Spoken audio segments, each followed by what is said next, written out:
तर थकवा येणारच. साधारण 40 वर्षे मागे जाऊन पाहूया. स्वयंपाकघरात यंत्र नव्हती. ताक करताना रवी वापरली जात असे. पाटा वरवंटा रोजच्या वापरात होता. शेंगदाण्याच्या कुटासाठी खलबत्ता सर्रास वापरला जात होता. लोणची पापड मसाले उन्हाळ्यात घरोघरी होत असायचे. घरातल्या बायका या गोष्टी स्वतः लक्ष घालून करत होत्या. शारीरिक कष्ट होत असत, पण आहाराचा दर्जा उत्तम होता. गरीब असो किंवा श्रीमंत, कोणत्याही घरी गेलात की तांब्या पितळीची भांडी असायची.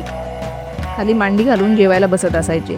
दूध ताक लोणी घरचं कढवलेलं शुद्ध तूप हे पदार्थ मुबलक प्रमाणात आहारात होते. स्वयंपाकाकरता घाण्याचं तेल वापरलं जायचं. चणे फुटाणे शेंगदाणे असं खाणं अगदी सहज व्हायचं. प्रत्येक पदार्थाचा एक विशिष्ट सीझन होता, तेव्हाच तो पदार्थ घरी व्हायचा. पहिला पाऊस पडला की आंबा बंद, पुन्हा नाव काढायचं नाही.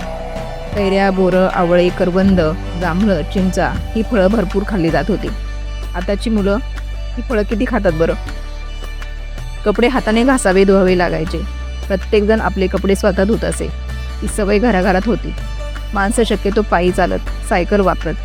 शाळेचा प्रवास पायी असायचा. सकाळ संध्याकाळ ग्लासभर दूध प्यायल्याशिवाय सुटका नसायची.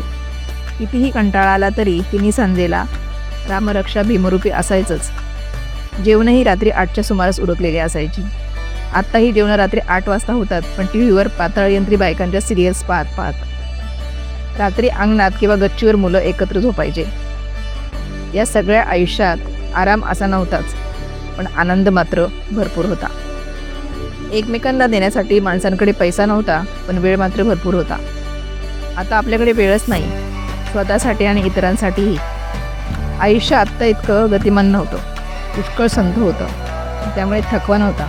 लवकर निघा सावकाश जा सुरक्षित पोहोचा हे तत्त्व माणसं दैनंदिन आयुष्यात वापरत होती आणि त्यामुळेच त्यांना आयुष्य जगता आलं. राहणीमानातला साधेपणा ही थकव्यापासून दूर असण्याचं एक प्रमुख कारण असावं. आज आपलं आयुष्य नुसतं धावपळ करण्यातच जात आहे. लोकांच्या आयुष्यात एकटेपणा नव्हता. बहुतांश वेळ इतरांबरोबर जायचा. प्रत्येकाच्या आजूबाजूला माणसांचा वावर असायचा.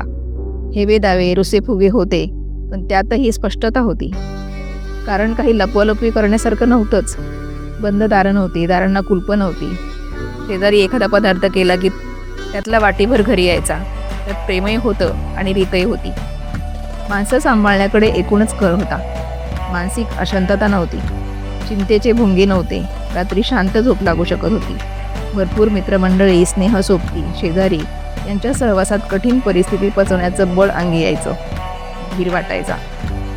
आज प्रायव्हसीच्या नादात हे सगळं आपण तोडून टाकलं आणि एकट्यानंच चालायचं ठरवलंय. सगळ्या पातळ्यांवर आपण एकटे लढायला लागलो तर मग थकवा येणारच ना. लेखक मयुरेश डानके.